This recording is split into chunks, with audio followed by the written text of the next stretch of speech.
Rupmati pavilion, রানী রূপমতী ও বাজবাহাদুরের ইতিহাস বিজড়িত এই রূপমতী প্যাভিলিয়ন। রানী রূপমতী ও বাজবাহাদুরের সম্পর্ক নিয়ে অনেকগুলি মত আছে। চলুন আজ শুনে নেওয়া যাক আমাদের গাইডের ভার্সন। मेरे वैसे ग्रैंडफादर इतिहास से जुड़े हुए थे। 1952 में अपने प्रधानमंत्री पंडित जवाहरलाल नेहरू मांडू आए तो ग्रैंडफादर के साथ विजिट किए। और मैं टूर गाइड हूँ, मांडू की सारी साइड देखता हूँ, उज्जैन, ओमकारेश्वर, महेश्वर, शाशी, भीमबेटका, चंदेरी, जयपुर, खजुराहो, ये सारी चीज़ें देखता हूँ। मांडू सर एमपी के अंदर धार डिस्ट्रिक्ट के अंदर बसा हुआ है। अब सर मांडू को अपन डीप से जाना चाहे तो 2 दिन चाहिए यहाँ पर, क्योंकि सर मांडू जो है 2 भागों में डिवाइड है, मांडू एंड बुढ़ी मांडू। तो बुढ़ी मांडू को इंक्लूड किया जाए तो बुढ़ी मांडू अपने को 1 डे एक 1 साइड में चाहिए, क्योंकि वहाँ जैनों का सेक्टर है। और मांडू के अंदर जो है कि सर 365 मॉन्यूमेंट, तो सर 365 मॉन्यूमेंट, 700 टेम्पल्स, और 10th सेंचुरी में सर मांडू की जो पॉपुलेशन है थी जो है 9 लाख पॉपुलेशन, और अभी सर 35,000 लोग जीवन यापन कर रहे हैं। तो सर आज अपने को रूपमती पैवेलियन जो आगमन हुआ है आप लोगों का, तो मैं सर आपके साथ हूँ। तो इस बिल्डिंग को सर लोकल वाले जो लोग हैं वो महल कहते हैं, लेकिन सर इसका फाउंडेशन और स्ट्रक्चर महल जैसा नहीं है। इस बिल्डिंग को बनाने का मेन पर्पस था कि सर यहाँ से एमपी को 2 भागों में डिवाइड किया है, मांडू एंड बुढ़ी मांडू। तो बुढ़ी मांडू को इंक्लूड किया जाए तो मांडू का जो साइट सीन है सर सी लेवल से 2400 फीट के ऊपर है, एंड जहाँ से आप वॉक करके सर 365 मीटर का वॉक करके अपन टेरिस तक चल रहे हैं। तो इस बिल्डिंग का मेन पर्पस था, बिल्ट किया गया था एक आर्मी सिक्योरिटी के लिए।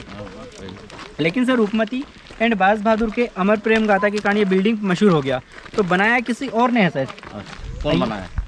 राजा भोज ने। और 1555 में अकबर के कालीन में ये प्रसिद्ध हुआ।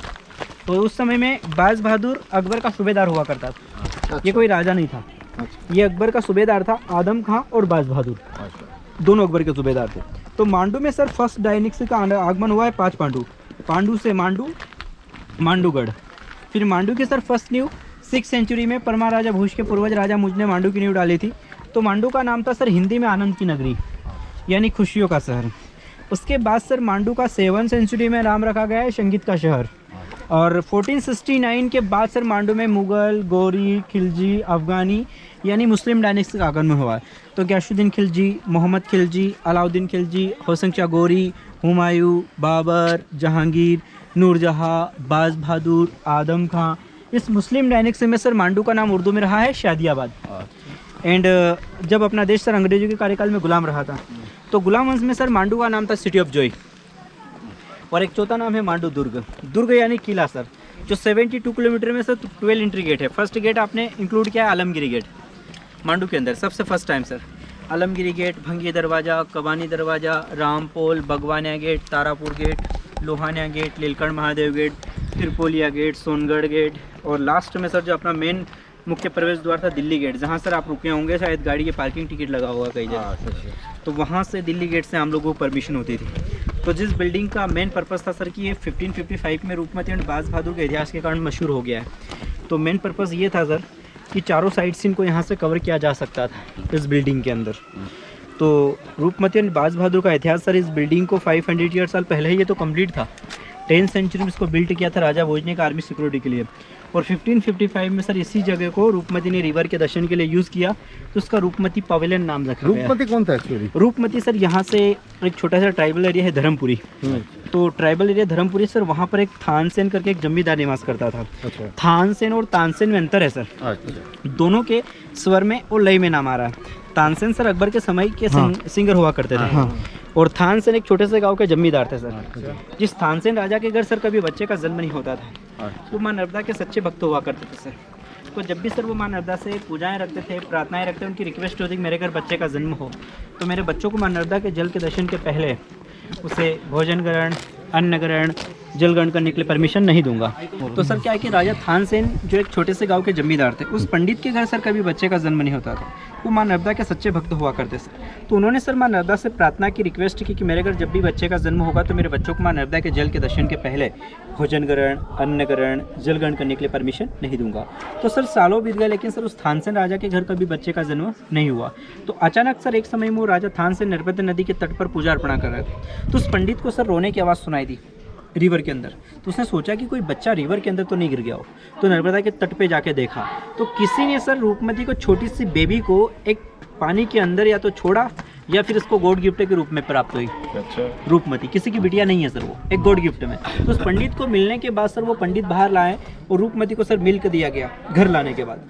तो मिल्क का सर स्किन और बॉडी इतनी क्लैरिटी वाली थी कि मिल्क का पीक अपने कंठ से दिखा दे रहा था। तो रूप से अधिक सुंदर थी वो, तो उसका नाम रूपमती रखा गया। अब रूपमती सर बड़ी होने के बाद उसका बचपन से रूल्स था कि रिवर के दर्शन ना हो तब तक ब्रेकफास्ट भी नहीं करना, यानी माँ के रूप में मानना।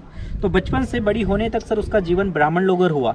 तो उस पंडित राजा थानसेन ने उसका नाम रखा था जो है कि रूपमती, रूप से अधिक सुंदर होने के कारण रूपमती। तो रूपमती सर बड़ी होने के बाद सुंदरता में 3 रानियों की मेरिट लिस्ट में आती है। पहली रानी है सर चित्तौड़ की रानी पद्मावती, सेकंड में महाराष्ट्र के अंदर बाजीराव मस्तानी और एमपी के अंदर रूपमती। ये तीनों रानियां सर ब्यूटी और सुंदरता में आती थी। तो रूपमती सर बचपन से ही सिंगर थी, रूपमती बचपन से ही सिंगर थी। इसका जीवन यापन ब्राह्मण लोगर हुआ सर। तो शायद सर मल्हार का जिक्र सुनने में आया होगा। अभी अपने समय में तो मल्हार कोई गा नहीं पा रहा है, लेकिन उस समय में मल्हार कहते हैं कि इतना सॉन्ग अच्छा था कि उसे गाने से बारिश हो जाती थी, इतना बेस्ट संगीत था। तो रूपमती सर बचपन से ही म्यूजिक में रुचि रखती थी। तो बड़ी होने के बाद सर उसका विवाह एक स्वयंवर के चलते किया गया था, जो रामायण में सीता के साथ हुआ था कि जो भी धनुष को उठा देगा उसके साथ सीता का विवाह होगा। तो वैसे सर रूपमती के पिताजी ने एक म्यूजिक कंपटीशन रखा गया था। तो चंदेरी सर एमपी में ही अशोकनगर में पड़ती है। चंदेरी साड़ियाँ बहुत मशहूर है सर। एंड निमाड़ क्षेत्र में महेश्वर का नाम सुना है, जो महेश्वरी साड़ियाँ बहुत मशहूर है। तो चंदेरी से एक मानसिंह सिंगर था सर, कोई योद्धा नहीं था, वो एक सिंगर था, सिंपल व्यक्ति था। तो वो रूपमती के साथ में उस स्वयंवर में कॉम्पिटिशन में सबसे बेस्ट परफॉर्म कर गया। तो उसका फर्स्ट मैरिड मानसिंह के साथ चंदेरी में हुआ। लेकिन चंदेरी में तो विवाह तो हुआ सर, लेकिन कारण ये हुआ कि चंदेरी में रिवर का दर्शन नहीं था, वहाँ से अटक गए वो लोग। तो चंदेरी में रिवर का दर्शन नहीं था। तो समथिंग सर चंदेरी में 48 आवर्स के आसपास रूपमती को भूखे प्यासे रहना पड़ा। तो बाज बहादुर के माइंड में एक जिज्ञासा है कि जिस मंडप पर मैं जाता हूँ उस मंडप से रिवर दिखाई देती है। तो नर्मदा का जन्म स्थान सर अमरकंट से हुआ है। अमरकंट, ओमकारेश्वर, महेश्वर, खलघाट, धर्मपुरी और गुजरात के अंदर आकर जाकर नर्मदा नदी मिल जाती है समुद्र से। तो करीब अमरकंट से भरूच तक 1310 किलोमीटर की दूरी नर्मदा नदी तय करती है। तो रूपमती को सर बचपन से ही फिर अपना विवाह का तो एक कलंक लग चुका था, लेकिन विवाह का कोई फायदा नहीं हुआ सर। रूपमती के छोटे से परिवार के साथ वही सर जीवन बीतता रहा, समय निकलता रहा। तो मांडू सर जो था 1555 में अकबर के अधीन था। 1555 में अकबर के अधीन था। तो बाज बहादुर अकबर का सूबेदार था सर, ये राजा नहीं था, एक सूबेदार। तो ये फारसी का सिंगर था सर कि तानसेन के नवरत्न में इसके पहले पन्ने पर इसका नाम आता था। तो ये सिंगर भी था प्लस योद्धा भी था। तो अकबर को इस बात का पता था कि बाज बहादुर टैलेंट है, चतुर है, तो उसको मांडू की सुरक्षा दृष्टि के लिए भेज दिया जाए।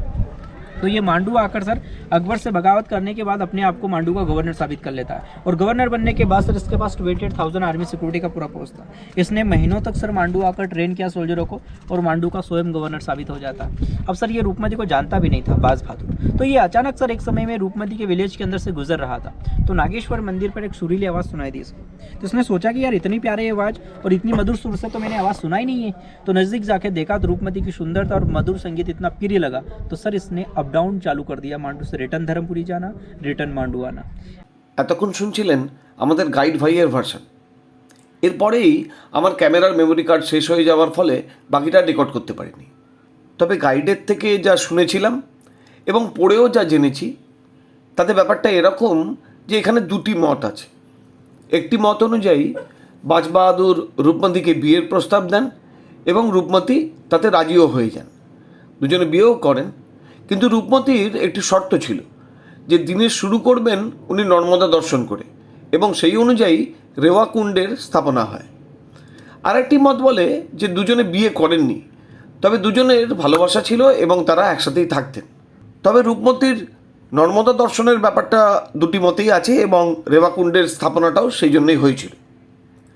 বাজ বাহাদুর ছিলেন আদ্যপান্ত শিল্পপ্রেমী মানুষ এবং রূপমতিও ছিলেন রূপ এবং গুণে অসামান্যা।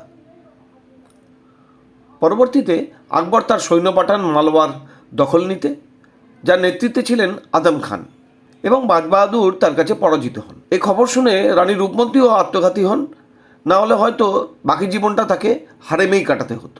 রানী রূপমতির এই অসামান্য রূপ এবং গুণের খবর সে সময় পুরো ভারতে ছড়িয়েছিল, এবং বলা হয় যে আকবরের মালওয়া আক্রমণের পিছনে অন্যতম কারণ ছিল এটি। তিনি যে কোনো মূল্যে মালওয়ার ওপর তার অধিকার প্রতিষ্ঠা করতে চেয়েছিলেন। রূপমতি আর বাজ বাহাদুরের এই অমর প্রেম কথা মান্ডুর আনাচে কানাচে ঘোরে, তারই কিছু ঝলক দেওয়ার চেষ্টা থাকলো এই ভিডিওতে। এছাড়াও মান্ডুর আরেক আকর্ষণ জাহাজমহল নিয়ে আলাদা ভিডিও থাকবে। তাহলে আজ এই পর্যন্তই, আবার দেখা হবে।